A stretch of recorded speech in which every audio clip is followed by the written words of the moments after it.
The heavy thud of a designer leather suitcase hitting wet asphalt echoed through the empty courtyard. She had been erased from her own family's history. For 3 long years. The man who threw her out was about to hand her everything he owned. Stay with me, because the way justice arrived. No one saw it coming, and what happened next changed every single thing. The cold water soaked through Clara's thin linen dress, clinging to her heavy 7-month pregnant belly. She stood on the gravel driveway of Oakridge Manor, her shoes sinking into the mud. Inside, the lights were warm and bright. Outside, the storm was just beginning. Clara was 24, a girl from the coastal village of Blackwood who had married for love, or so she had thought. Her passivity had always been her shield. When her mother-in-law, Eleanor Vance, insulted her cooking, Clara simply cleaned the kitchen again. When her husband Julian forgot her birthday, she told herself his real estate firm was just too busy. She never complained. She never demanded. She believed that if she took up as little space as possible, they would eventually see her heart. But greed does not look at the heart. Julian stood under the grand porch awning, his tailored suit completely dry. He didn't look at Clara's eyes, he looked at the legal document in his hand. Just sign the postnuptial waiver, Clara, Julian said, his voice flat, devoid of the warmth he used to fake. My mother is right. A girl from a fishing village doesn't belong in the Vance family ledger. Eleanor stepped out behind him, her diamond rings catching the porch light. She smelled of expensive French perfume and cold arrogance. Look at her, Eleanor sneered, looking down at Clara's soaked hair. She looks exactly like what she is. A charity case we dragged out of the dirt. Eleanor had planned this for months. She had slowly cut Clara off from the household allowance, canceled her prenatal doctor appointments, and forbidden the servants from speaking to her. The goal was simple: break her spirit until she surrendered every legal claim to the Vance estate. Clara placed both hands over her stomach, feeling a small protective kick from within. She couldn't sign it. If she signed away her rights, Julian could divorce her tomorrow, leaving her child completely unprotected and penniless. Her silence was not weakness today, it was a wall. I won't sign it, Julian, Clara whispered, her voice barely carrying over the sound of the wind. Julian's face twisted into something ugly. He didn't see a wife. He saw an obstacle to his mother's inheritance. He stepped forward, grabbed her heavy leather suitcase, and flung it into the muddy courtyard. She did not know it yet, but the plan against her was already in motion. The rain intensified, turning the manicured lawn of Oakridge Manor into a sea of mud. Clara stood frozen as the water dripped from her hair, watching the wet mud coat her suitcase. Inside that bag were the only things she truly owned: a few cotton baby clothes she had knitted by hand and a small heavy wooden box from her father. Julian did not look back. He pulled the heavy mahogany door shut, the lock clicking into place with a sound that felt like a gavel striking a desk. The porch lights went black. Clara was entirely alone in the dark. 7 months pregnant, with $12 in her pocket. She walked slowly toward the rusted iron gates of the estate, her fingers trembling against her stomach. Every step felt like walking through broken glass. Meanwhile, inside the grand living room, Eleanor Vance was pouring 2 glasses of expensive scotch. She will sign it by morning, Julian, Eleanor said, her lips curling into a triumphant smile. The cold always breaks the stubborn ones. By midnight she will be begging to come back on our terms. Julian took the glass, his hands steady, completely unbothered by the fact that his pregnant wife was walking along a dark highway. I just want the shipping merger finalized, Mother, Julian muttered, staring at the legal drafts on the table. If the Harrison Group finds out I am married to a village orphan, they will never sign the transit contract. He believed he had won. But that was just the beginning. Clara walked for nearly 2 hours under the freezing rain before she reached the edge of the town. Her legs were shaking so violently she could barely stand. She didn't go to a shelter, she didn't call the police. Instead, she dragged her muddy suitcase into a small 24-hour diner called Mama Kay's Kitchen. The bell above the door chimed softly. The diner smelled of old grease, cheap coffee, and warmth. An elderly woman behind the counter looked up, her eyes widening as she saw Clara's soaked, shivering frame. Oh, sweet child. The woman gasped, rushing out from behind the counter with a clean white apron. What happened to you? Get over here by the heater. Clara couldn't speak. Her jaw was locked from the cold. She allowed the older woman to guide her to a vinyl booth near the radiator, her knuckles white as she gripped the table. She was safe from the storm, but the true terror was just settling into her chest. How would she protect her baby? How could a girl with nothing fight a family that owned half the real estate in the city? She opened her muddy suitcase with trembling fingers, checking on the small wooden box. It was safe. Inside was a single gold-rimmed fountain pen engraved with a small stylized anchor crest. Her father had given it to her before he passed away, telling her to keep it safe until she truly needed help. She had never used it. She had never shown it to Julian. As she stared at the pen, the diner doors swung open again, loud and sudden. Two men in sharp dark business suits stepped inside, scanning the empty booths. They didn't look like truck drivers or locals, they looked like wolves. One of them held a digital tablet, and on the screen was a photograph of Clara's face. Eleanor Vance had not just thrown her out. She had hired private investigators to track her every move, ensuring she didn't try to go to a lawyer or a journalist. The taller man walked straight toward Clara's booth, his eyes cold and unblinking. "Mrs. Vance," he said, his voice cutting through the quiet diner like a knife. "Your mother-in-law requested that we deliver the final paperwork directly to you. Sign it now and we can arrange a cheap motel for the night. Refuse, and things get very difficult." Clara looked at the paper they slammed onto the table.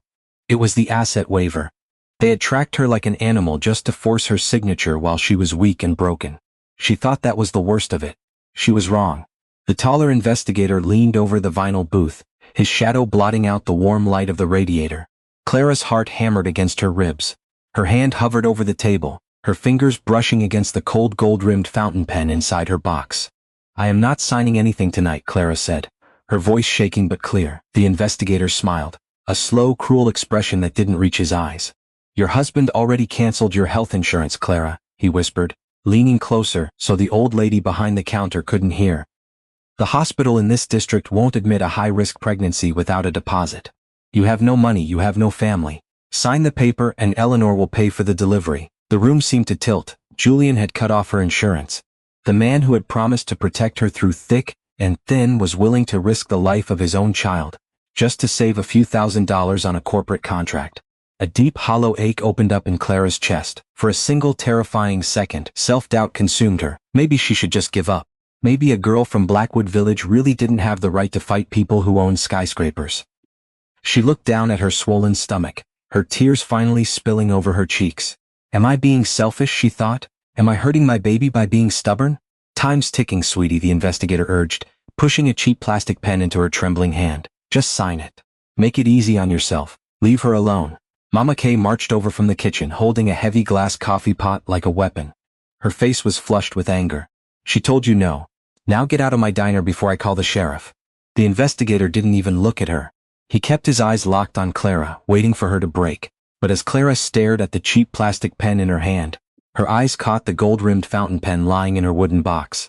She remembered her father's final words on his deathbed. 3 years ago, "Clara, if anyone ever makes you feel like you are nothing, look at the anchor. It means you are grounded. It means you can weather any storm." Something shifted inside her. The passivity that had kept her quiet for 3 years snapped. She dropped the investigator's plastic pen.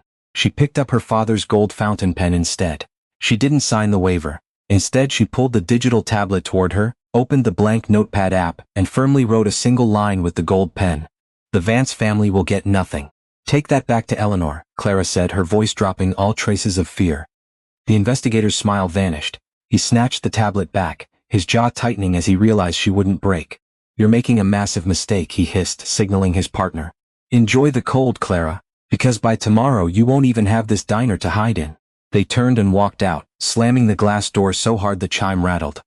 Clara collapsed back against the booth, her strength evaporating as she buried her face in her hands.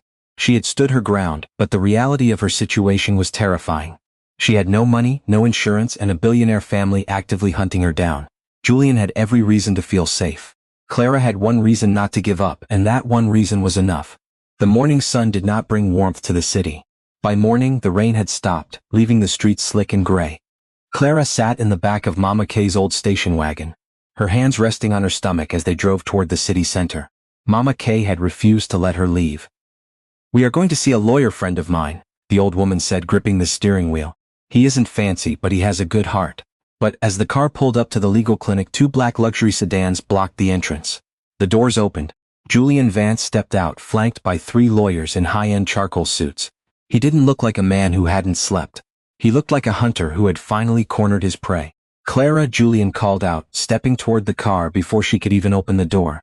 "Don't bother going inside. I've already retained this entire firm for the next month.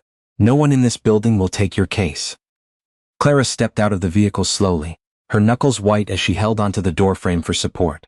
"Why are you doing this, Julian?" she whispered. "This is your child." Julian's eyes remained completely cold.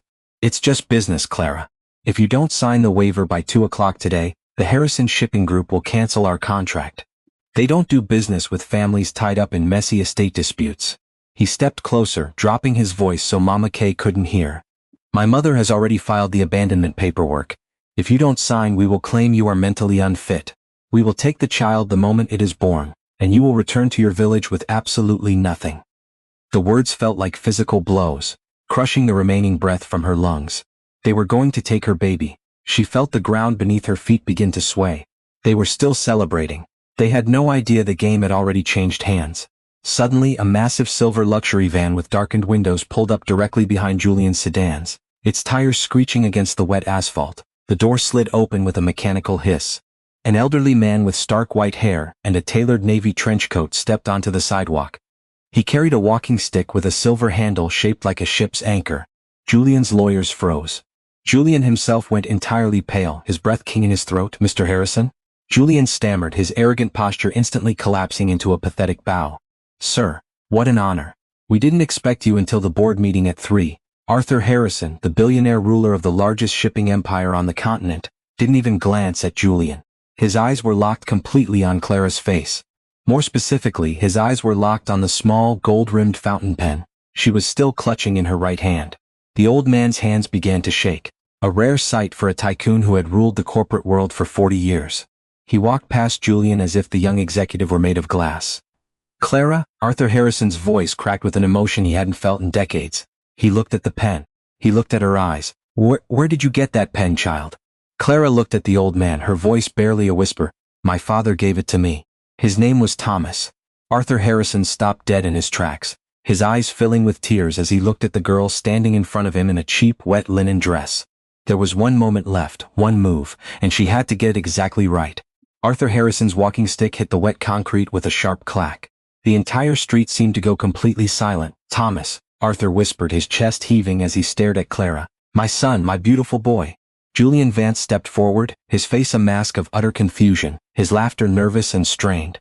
"Mr. Harrison, I'm afraid there's been a massive misunderstanding," Julian said, reaching out to touch the old man's arm. "That girl is just a penniless village orphan from Blackwood. She's my estranged wife. She has no connection to your family." Arthur turned his head slowly, his eyes cutting through Julian like shards of ice.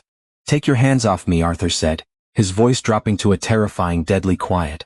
Julian pulled his hand back as if he had been burned, his neck flushing red as his own lawyers stepped away from him. The old billionaire looked back at Clara, his eyes softening completely. 3 years ago, my son Thomas walked away from our fortune because he wanted a quiet life in the valleys," Arthur said, his voice carrying down the sidewalk. "He died in Blackwood Village. Before he passed, he called me. He told me he had a daughter who possessed his heart and his grandmother's gold anchor pen." Arthur stepped closer to Clara, ignoring the mud ruined his handmade leather shoes. "I have spent 3 years searching for you, Clara." The old man wept openly, his hands reaching out to gently touch her shoulders. "You are not an orphan. You are the sole remaining heir to the Harrison shipping empire. Everything I own belongs to you." The revelation struck Julian like a physical blow. He staggered back against the hood of his luxury sedan, his mouth hanging open, his mind completely unable to process the words. The girl he had starved. The girl he had cut off from medical insurance. The girl he had thrown out into a freezing rainstorm. Was the owner of the very empire he had been begging to do business with. "No," Julian muttered, his voice trembling as he looked at his chief lawyer. "No, that's impossible. She's nobody." "She is my granddaughter," Arthur roared, turning on Julian with a fury that made the young executive look like a terrified child. "And from this exact moment, your company is dead." Arthur didn't wait. He pulled a black smartphone from his coat pocket and pressed a single speed dial button. "Cancel the Vance Transit contract," Arthur commanded into the phone, his voice steady and cold. "Liquidate our shares in their real estate fund. And call the banking commissioner. I want every loan held by the Vance family called in by noon today." "Mr. Harrison, please?" Julian fell to his knees on the wet asphalt, his expensive suit soaking in the dirty water, his hands clasped together in desperate panic. "It was my mother. Eleanor made me do it. She wanted the waiver signed. Please don't ruin my family." Clara looked down at the man she had loved. The man who had looked at her pregnant belly and chosen money over her life. She felt no anger anymore. She felt only a profound, clean emptiness. "You told me I didn't belong in your ledger, Julian," Clara said, her voice landing with the weight of an absolute truth. Julian looked up at her, tears of pure terror streaming down his face. "Clara, Please, I'm the father of your child. You are nothing to me now, Clara said. She turned away from him, her hand securely held by her grandfather. Arthur guided her toward the silver luxury van, shielding her from the flashing cameras of the corporate reporters who had just arrived on the scene. As the van pulled away from the curb, Clara looked out the window. Julian was still on his knees in the mud, surrounded by his own lawyers who were already packing up their briefcases and leaving him behind. Justice had arrived. But the story was not over, not quite. 2 weeks later, the afternoon sun streamed through the floor-to-ceiling windows of Clara's new home. A quiet estate overlooking the harbor. The air smelled of ocean salt and fresh lilies. She sat in a handmade rocking chair, her fingers running over the smooth wood of her father's old box. The Vance family empire had collapsed in less than 7 days. Eleanor Vance had been forced to liquidate Oak Ridge Manor to pay off their called-in bank loans, moving into a cramped 2-bedroom rental on the edge of the city. Julian was facing a formal corporate fraud investigation. His reputation so thoroughly ruined that no firm in the country would even grant him an interview. They had tried to call Clara dozens of times, begging for an audience, sending flowers, and writing letters of apology. But Clara never opened them. She didn't need their apologies to feel whole. Yesterday, her grandfather had officially transferred the Blackwood Maritime Relief Fund into her name, a foundation that would ensure no family in her home village would ever struggle for medical care or shelter again. Clara looked out at the water, watching the massive white shipping vessels glide peacefully into the port. For the first time in 3 years, her hands were completely still. She wasn't taking up less space anymore. She was exactly where she belonged. Her journey had only just begun. Some people spend their whole life waiting for that moment, when truth shows up, uninvited, right in the middle of the room. If you believe in that kind of justice, leave a comment, just one word. Let's see who else is here.